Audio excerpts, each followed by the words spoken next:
Bonjour Frédéric, Bonjour. vous travaillez pour Art Graphique et Patrimoine. C'est ça. On en a déjà parlé plusieurs fois d'ailleurs sur Tom.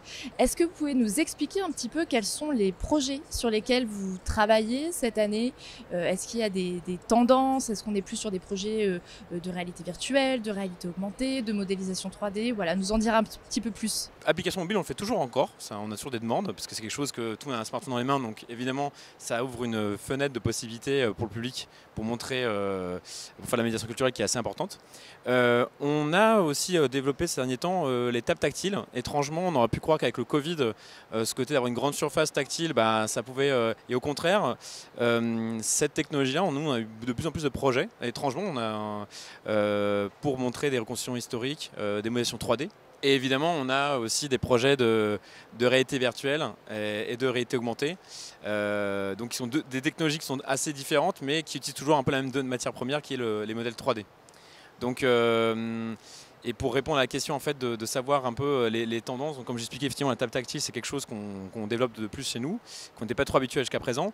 Mais la réalité virtuelle, évidemment, a toujours un attrait, parce que ce côté de pouvoir s'immerger en fait, dans nos reconstitutions historiques, c'est surtout ce qu'on fait également. Et voilà. Après, cette technologie a encore des limites, parce qu'évidemment, on est en immersion et voilà, ça nous coupe de l'extérieur. Et voilà, d'autres technologies comme la réalité augmentée permettent d'être liées, mais ça reste encore une technologie trop, je dirais, balbutiante pour être vraiment utilisée en tant que telle dans nos projets. Est-ce qu'il y a un réel attrait justement de la part des institutions culturelles pour ce type de technologie? Est-ce que vous les sentez davantage prêtes en fait à investir dans ce nouveau matériel?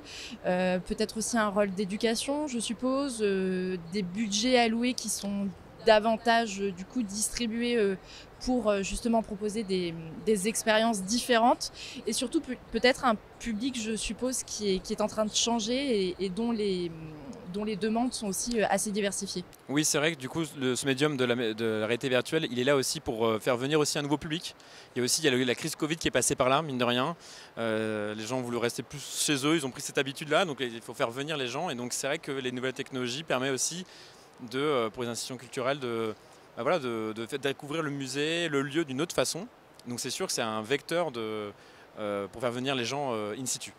Après, effectivement, là où il y a une petite difficulté, c'est effectivement ces technologies-là peuvent être un peu plus coûteuses. Il faut un espace alloué spécifique, contrairement à l'application mobile que je parlais tout à l'heure. Donc c'est sûr qu'il y a certaines contraintes, certaines limites. Des animateurs aussi, enfin hier des médiateurs, voilà, effectivement, des médiateurs. Alors ce qui est intéressant, c'est qu'on est en train de voir les cases de réalité virtuelle tendent à être de plus en plus simples à utiliser. Être standalone, plus besoin d'avoir relié un PC. Donc voilà, en fait, l'outil devient de plus en plus simple et justement, on tend vers des utilisations de plus en plus simples dans ces institutions.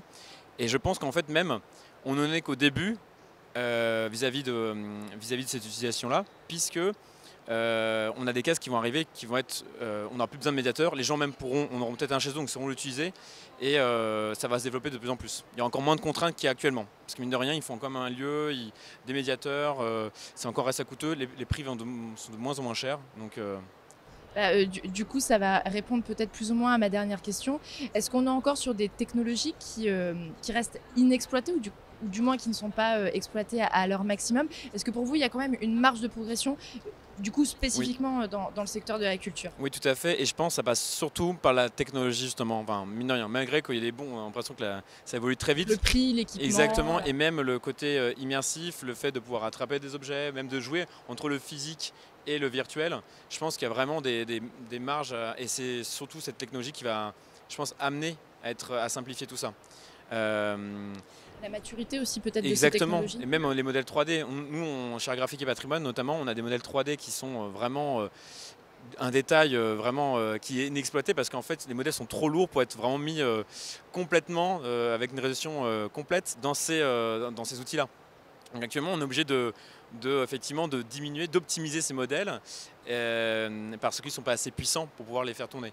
Donc c'est vraiment quand on pourra vraiment mettre nos modèles avec la résolution complète dans ces outils, on va vraiment pouvoir avoir une immersion qui est totale et là ce sera vraiment intéressant. Mais pour l'instant, effectivement, on tend. Là je dis ça, mais j'ai un regard un peu critique, alors qu'il y a 5-6 ans je serais encore super enjoué avec la technologie qui existait déjà à l'époque.